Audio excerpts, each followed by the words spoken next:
মহারাষ্ট্রের ভোটে প্রচুর ভুতুরে কারবার হয়েছে, এটা ধরা পড়ে গেছে। ভোট শেষ পার্সেন্টেজ যা, ভোটের পরে দেখা গেল পার্সেন্টেজ 10 বেড়ে গেল। দিল্লির ক্ষেত্রে পার্সেন্টেজ এদিক ওদিক হতে পারে সত্য, মহারাষ্ট্রের ক্ষেত্রেও সত্য, ধরা পড়ে গেল, উত্তর দেবার কিছু নেই। ফলে মুখ্যমন্ত্রী এখন বলছেন এজেন্সি লাগিয়ে এখানে ভোটার বাড়ানোর চেষ্টা করা যাচ্ছে। মাননীয় মুখ্যমন্ত্রী এবারের পঞ্চায়েত নির্বাচনের পর যে পার্সেন্টেজ ঘোষণা করা হলো, দুদিন পরে সেটা বেড়ে গেল কি করে? পৌরসভা নির্বাচনে কত পার্সেন্টেজের ভোট পড়েছে, হঠাৎ করে সে বেড়ে গেল কি করে?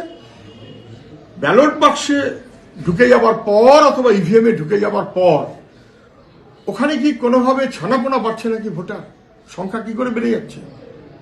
ভুতুরে ভোটারকে হিসেবের মধ্যে না রেখে প্রাইমারিলি ভোটার হিসেব দিয়ে দেওয়া হলো, কিন্তু পরে ভুতুরে ভোটার যোগ করে আবার হিসেব বাড়িয়ে দেওয়া হলো। ফলে যেমন করে পশ্চিমবাংলার মুখ্যমন্ত্রী করে এসেছেন এতদিন, তেমন করেই মহারাষ্ট্র এবং দিল্লিতে করতে গিয়ে ধরা পড়ে গেছে। আজকে উনি সব দায়টা অন্য কারোর উপরে চাপিয়ে দিচ্ছেন। কিন্তু এতদিন ধরে পশ্চিমবাংলায় যা হয়েছে, গত 5-7-10 বছর ধরে আমরা যে কমপ্লেনগুলো করেছি, কেন ভোটার লিস্ট পরিষ্কার করা হচ্ছে না, সুব্রত বক্সির কমিটি সেগুলো দেখবে কি? নির্বাচন কমিশন সেগুলো দেখবে কি? কে সুব্রত বক্সি? ডিএমদের দায়িত্ব দিন, পরিষ্কার ভোটার লিস্ট চাই। পারবেন? অনেক কমপ্লেন করেছি আমরা, মুখ্যমন্ত্রী চেপে দিয়েছেন।